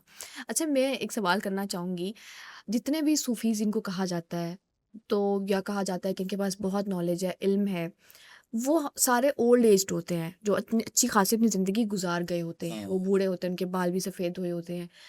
क्यों, क्या जो लॉजिक है उसका ताल्लुक सिर्फ उम्र से है? क्या कोई कम उम्र इंसान सूफ़ी नहीं हो सकता? क्या उसका इल्म उसको इजाज़त नहीं देता? क्यों हम कोई ऐसा सूफ़ी नहीं देखते जो यंग हो? कोई ऐसी चीज़ें क्यों नहीं होती? अच्छा जुवेरिया, उसकी वजह ये है कि लोग मानते नहीं। लोग कहते हैं ये भी बच्चा है, अभी इसको इतना नहीं पता होगा। उसके लिए एक उम्र का होना ज़रूरी होता है। क्योंकि आपने बात करनी है स्पिरिचुअलिज्म की, डिस्कवरीज़ की, कायनात की, मेटाफिज़िक्स की, हुँ, तो उसके लिए मेरे ख़्याल से लोग मानते नहीं। लेकिन दूसरी बात ये है कि अगर ये सफ़र कोई 15-16 साल में शुरू कर ले हुँ, और मुख्तलिफ़ डिस्कवरीज़ करे, मेडिटेशन करे, योगा के लिए जाए, मुख्तलिफ़ दुनिया के सूफ़ीज़ को, स्पिरिचुअल लीडर्स को, बाबों को, योगीज़ को मिले, तो ये जल्दी भी तय हो सकता है। हुँ। कोई ज़रूरी नहीं है कि उसकी एज कोई 60-70 की ही होगी जाके, तभी जाके उसको कोई लेकिन उसमें अक्ल व कोई फ़हम ख़ास आएगा। क्वालिटीज़ हों, तो उसको भी तो इंटेलेक्चुअली एक बेहतर इंसान कहा जा सकता है ना, बिल्कुल। अगर वो यंग है, हाँ, तब भी। बिल्कुल कहा जा क्योंकि सकता लोग नहीं मानते, क्योंकि मैं जितने भी इस तरह के लोग देखती हूँ, वो मेरी जनरेशन के नहीं हैं। है। तो शायद हम उनसे उस तरह रिलेट नहीं कर पाते। मेजॉरिटी नहीं कर ये पाती, बात मैं भी ठीक नहीं है। कर पाती। हम्म। तो क्यों हमें नहीं मिलते इंटेलेक्चुअल लोग अपनी उम्र के? नहीं, आप ढूंढती नहीं है मेरे पास, तो मैं आपको बड़े लोग इंटेलेक्चुअल्स बता अच्छा, सकता हूँ। हाँ, जो बहुत। यंग भी हैं और काम भी सब कर रहे हैं जी जी और बिल्कुल, बहुत ओके, नहीं बहुत मैं हैं। नहीं, I would really like to know कि अगर बहुत हैं, कुछ ऐसा। देखिए, आप देखिए Faisal Waraich, hmm he is very young person. Hmm अब आप उनको सूफी तो है चल नहीं कह सकते, but he is a very good intellectual. Hmm hmm वो कितना ज़बरदस्त देखो सुनो जानो वो प्रोग्राम करके उन्होंने पूरी दुनिया को हिस्ट्री बता दी है कि दुनिया में क्या क्या कैसे कैसे हुआ था। हम्म ठीक है, परवेज़ हूद भाई, जब अभी तो है थोड़ी उनकी एज ज़्यादा हो गई है, हम्म बट वो अपने 40 में he is very good intellectual. Hmm Awais Iqbal हैं आजकल जो शिकागो में रहते हैं, बहुत अच्छे इंटेलेक्चुअल हैं वो भी। Hmm he is not more than 40। Fahad Ali Kazmi हैं, हम्म बड़ा बड़ा अच्छी बात करते हैं वो। उनकी भी एज 40 के करीब होगी, बल्कि हम्म छोटी 35 ही होगी हम्म। बल्कि मेरे ख्याल से तो। यानी कि वो सारे पैरामीटर अच्छे उतरते हैं, चाहे हम उनको सूफी कहें चाहे ना कहें, at least there are some people कि हम जिन पे रिलाई कर सकते हैं, राइट? देखिए सूफ़ी जो है ना वो थोड़ा-सा टर्म वो है जो इंटेलेक्चुअल्स की तरह नहीं सोचते बिल्कुल भी। वो कुछ थोड़ी-सी खुदा की बात, खुदा की डिस्कवरी, कायनात, फ़िलॉसफ़ी, एंथ्रोपोलॉजी, इन टॉपिक्स पे ज़रा बात करते हैं। और आपके ना डेली रूटीन के जो इश्यूज़ होते हैं, उनको सॉल्व करने की कोशिश करते हैं। सही। जैसे लेट्स सपोज़ एक कैंसर पेशेंट है, चौथी स्टेज पे, डॉक्टर ने कह दिया बस ख़त्म हो गई कहानी आपकी, हम्म हमारे पास अब कोई इलाज नहीं है आपका। वो क्या करेगा दुनिया में? वो ऑब्वियसली वो नाउमीद हो जाएगा नाउम्मीद चीजों होगा से। ना। हाँ। अब वो कहाँ जाएगा? साइकोलॉजिस्ट के पास भी चला गया, साइकेट्रिस्ट के पास भी चला गया, हम्म वो एक आलिम के पास भी चला गया। आलिम कहेगा भाई मैं तो कुछ नहीं कर सकता, जो डॉक्टर ने आपको बता दिया बस हम्म वही है। अब सूफी आपको होप दे देता है। अच्छा। सूफी कहता है कि आप ये कुछ तस्बीहात हैं ये पढ़ लें, हम्म और ये कुछ अपना लाइफस्टाइल को ऐसे बेहतर कर लें, तो अल्लाह आपके लिए बेहतरी भी कर सकता है। तो बीमारियां कई ऐसी भी होती हैं जो ठीक भी हो जाती हैं। हम्म अब कई ऐसे मसाइल होते हैं जो इंसान के समझ नहीं आ रहे होते, कि इंसान को कहीं आवाज़ें आती हैं, या हम्म उसको कोई फील होता है कि मेरे साथ कोई है, हम्म या उसको फील होता है कि मुझे कोई साया है। अब वो किसके पास जाएगा? तो फिर वो साइकेट्रिस्ट के पास जाएगा, वो उसको मेडिसिन दे देगा हम्म दिमाग सुन करने वाली। हम्म वो साइकोलॉजिस्ट के पास जाएगा, वो उसको अपने तरीके से जो उसने एमबीटीआई जो सीखा होगा उसके हिसाब से उसको वो गाइड कर देगा। ठीक है। हम्म लेकिन अब एक मेटाफिजिक एक वर्ल्ड है, उसको कौन डील करेगा? तो वो सूफी डील करता है। वो फिर जब लोग इनके पास आते हैं, फिर वो एनालाइज करते हैं पहले इसको कोई साइकोलॉजिकल इशू है, या इसको कोई वैसे ही कोई और हम्म। प्रॉब्लम है, तो उसके क्या वो मुताबिक फिर पढ़ाई लिखाई करके फिर वो एनालाइज कर पाते हैं, या उनको मेटाफिजिक्स का भी पता हो, उनको एआई का भी पता हो, उनको दुनिया की हर चीज का पता हो, फिर ही वो डील कर पाते हैं कि इंसान के साथ, या फिर ये देखिए कोई जवेरिया, क्वालिटीज होती है? दुनिया में हर चीज़ का तो पता होना बड़ा मुश्किल है। हम्म एआई का तो खैर अब एक बुजुर्ग बाबे को एआई का क्या पता वही। होगा। लेकिन वो ज़्यादातर ना वो ह्यूमन एक्सपर्ट होते हैं। अच्छा। उनके पास इतनी मुलाकात होती है, लोग आते हैं अपने हम्म मसाइल बताते हैं, तो उनको अंदाज़ा हो जाता है हम्म कि ये मसला इस वजह से है। बाज़ औक़ात वो मसला वो बता नहीं रहा होता, किसी शर्म की वजह से, हम्म किसी के साथ बचपन में कोई गलत हुआ है, हम्म हैरेस हुआ है कोई कहीं पे, किसी के साथ किसी किस्म का कोई डॉगमा है, कोई हम्म स्टिग्मा है, कोई प्रॉब्लम रही है उसके अंदर, तो हम्म हो सकता है उससे डिग ना हो रहा हो। हम्म, वो फिर लोग डिग करते हैं, फिर उसको हेल्प। बताते हैं कि ये मसला है आपके साथ, हम्म तो ये भी हो सकता है। तो ये वेरिएशंस हैं इसमें बहुत सारी चीज़ों की।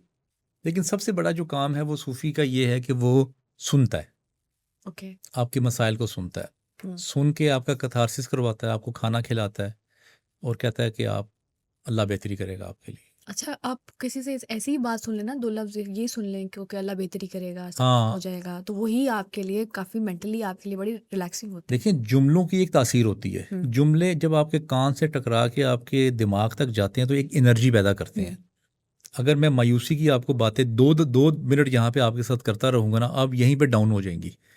अगर यहीं पे मैं आपको होप की बात बताऊँगा कि देखें जी पाकिस्तान में, पाकिस्तान ने सऊदी अरब के साथ अब बड़े माहदे कर लिए हैं, पाकिस्तान में खुशहाली आने वाली है, हम्म और क्लाइमेट चेंज के जो मसाइल चल रहे हैं। जवेरिया, दुनिया में इस वक्त आपके ख्याल से जो बड़े 5-6 मसाइल हैं वो कौन से हैं दुनिया के? सबसे बड़ा मसला तो ग्लोबल वार्मिंग है। ग्लोबल वार्मिंग है ना, ठीक है। और ग्लोबल वार्मिंग पे हमें सांस जब नहीं आएगा हम्म हमें, तो हम जिंदा भी नहीं रह सकते। अभी वैसे बाय द वे एक मूवी भी बनी है बंकर, वो बताया गया है कि आगे आने वाले वक्त में क्या होगा जब लोग बंकर्स में रहेंगे। ओके। इतना ज़्यादा जो फ़िज़ा है वो आलूदा हो जाएगी। अब 2 महीने के बाद देख लीजिएगा लाहौर में ये सारी फ़िज़ा स्मोक आएगी हाँ, और पूरे रश जो है ना वो बच्चों का और बड़ों का सब हॉस्पिटल में चला जाएगा। 2 महीने नहीं बल्कि मुझे तो लगता है अभी से आ गई है। अभी से आ बस गई है। तो सुबह से आपको ऐसा इसका सॉल्यूशन ये है कि आप जितना भी जो लैंड है ना हुँ, उसको ग्रीन में कन्वर्ट करें। हाँ, मेरा रिसेंटली बड़ा कमाल का एक्सपीरियंस हुआ है which is mind blowing experience.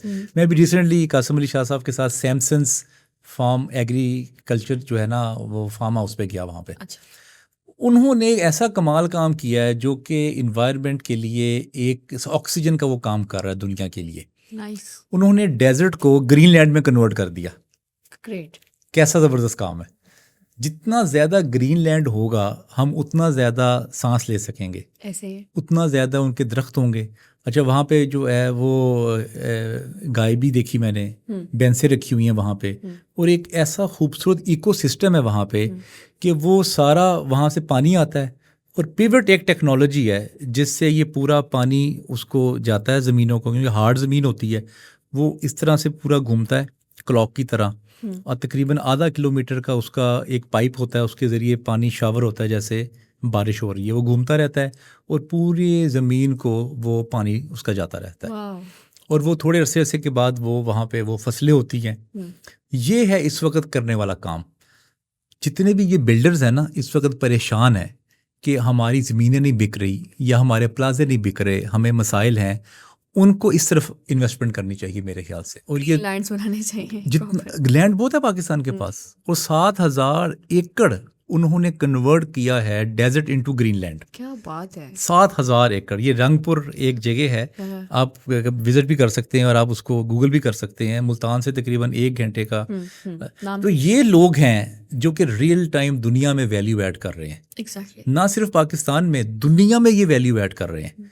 और वहाँ से ब्राज़ीलियंस कुछ आए हुए थे लोग जो फार्मिंग वहाँ पे करते हैं, मैंने उनके साथ गुफ्तगू भी की। उन्होंने कहा यार इतना बड़ा हमने काम अभी तक अपनी ज़िंदगी में कहीं नहीं देखा क्या बात! जिसमें डेजर्ट को कन्वर्ट किया हो। हुँ, देखिए ये हैं वो काम जिससे वैल्यू ऐड होती है। आपने वैल्यू ऐड का वर्ड यूज़ किया ना, तो ज़रूरी नहीं है कि उसको हम सूफ़ी का टाइटल दें। तो इनको टाइटल दिया जा सकता है। हाँ, देखिए ना वो value add at least they are doing something for the people. 5-6 हज़ार उनका एम्प्लॉई है, हुँ, ठीक है, और उन्होंने वहाँ पे एक पूरा रोज़गार क्रिएट किया हुआ है। So they are good people. Exactly. ये ना सिर्फ पाकिस्तान की इकोनॉमी में ये फ़ायदा कर रहे हैं, वहाँ के लोगों को भी फ़ायदा हो रहा है इसका और हमारी नस्लों को फ़ायदा हो। नस्लों को फ़ायदा होगा। अब वो एक टाइम पे आता है वो जरखेज़ ज़मीन अल्टीमेटली ज़रखेज़ हो जाती है। ऐसा ही है। जब वो बहुत सारी फसलें आती है ना उस पे, तो ज़मीन ज़रखेज़ हो जाएगी। वेरी गुड इनिशिएटिव और बड़ा अच्छा लगा कि वाक़ई इस तरह के लोग भी कुछ हैं, तो हम इनको भी उस कैटेगरी में लेकर जा सकते हैं। एक आर्गुमेंट है, लास्ट में आपसे ज़रूर जी, पूछना जी। चाहूँगी। Do Sufis sell religion? Does anybody who is related to religion, क्या मज़हब से ताल्लुक़ रखने वाले लोग मज़हब बेचते हैं या नहीं? मज़हब तो बहुत बड़ी सेलिंग प्रोडक्ट है दुनिया की। हुँ, ये एक ऐसी प्रोडक्ट है जिसमें नो इन्वेस्टमेंट, हुँ, no risk, no problem of any recovery. आपको प्रोडक्ट सेल करते हैं ना, आपको रिकवरी भी करनी होती है, उसके पैसे आने होते हैं ऐसा आपको। ही है। ये तो आपने एक डब्बा लेके खड़े हो जाना है रोड पे हुँ, और किसी की ज़मीन पे कब्ज़ा कर रहे हैं। कब्ज़े हैं, ये कब्ज़ों पे हैं सारी मस्जिदें ज़्यादातर बनी हुई। कब्ज़ा करना है आपने। अच्छा अब ज़मीन पे कब्ज़ा करके जब वहाँ पे नमाज शुरू हो जाती है तो फिर वो आप उसको ख़त्म नहीं कर सकते उस जगह को हाँ, हाँ। कि जी यहाँ पे अब मस्जिद बनेगी, हुँ, ठीक है। अच्छा अब वो चंदे से वो पैसा आ गया और लंबे लंबे मीनार बन गए। आप गौर करें इतना लंबा जो मीनार बना रहे हैं उसके बेहतर नहीं है कि वो आप किसी के लिए आप राशन कर लें या किसी के लिए कोई हॉस्पिटल का इंतज़ाम कर लें, किसी की एजुकेशन का इंतज़ाम कर लें, ठीक है। अच्छा उसके बाद अभी मैंने सजेशन इनको एक दी थी। आपको पता है कि बहुत से लोग जो सैलाब आया जहाँ पे हुँ, उनके घर ख़त्म हो गए थे और वो रोड्स पे थे। तो क्या जो मसाजिद हैं इनको खोलना नहीं चाहिए था कि जी आप यहाँ पे आके रह लें? हुँ, मेरे नज़दीक कोई एक भी ऐसी मिसाल नहीं आई। जब मस्जिद वैल्यू नहीं ऐड कर रही लोगों की ज़िंदगी में, अगर कोई मसला आ गया, कोई इशू आ गया है, तो सिर्फ नमाज पढ़ना मकसद थोड़ी है मस्जिद का। मस्जिद का तो मकसद था कि आप वहाँ पे लोगों के मसाइल हल करें, जो सोशल इश्यूज हैं, जो करंट इश्यूज हैं, उनको हल होना चाहिए। इंटेलेक्चुअल लोग बैठे हैं, कुछ ना कुछ वहाँ पे अच्छी कॉन्वर्सेशन चले। देखिए ना, अब लोग ज़मीनों पे और कैंपों में बेचारे ख्वार हो रहे हैं, उनके लिए मसाजिद ओपन होनी चाहिए थी। कितनी मसाजिद हैं आजकल पाक, मसाजिद बहुत हैं, बहुत ज़्यादा हैं, हर गली में 3-3 4-4 हैं। लेकिन कुछ लोगों ने आई गेस किया भी है। अगर किया तो वो बहुत अच्छे लोग हैं। मेरी नज़र में कोई नहीं आई वैसे ऐसे मिसाल, अच्छा, ना ही मैंने कहीं सोशल मीडिया पे देखी है, ना ही अगर किया होगा किसी ने तो वो फिर बड़ा अच्छा अल्लाह का बड़ा नेक अच्छा बंदा है। काम है वाकई में। तो ये सेलिंग है सारा, ये कब से हो रहा है?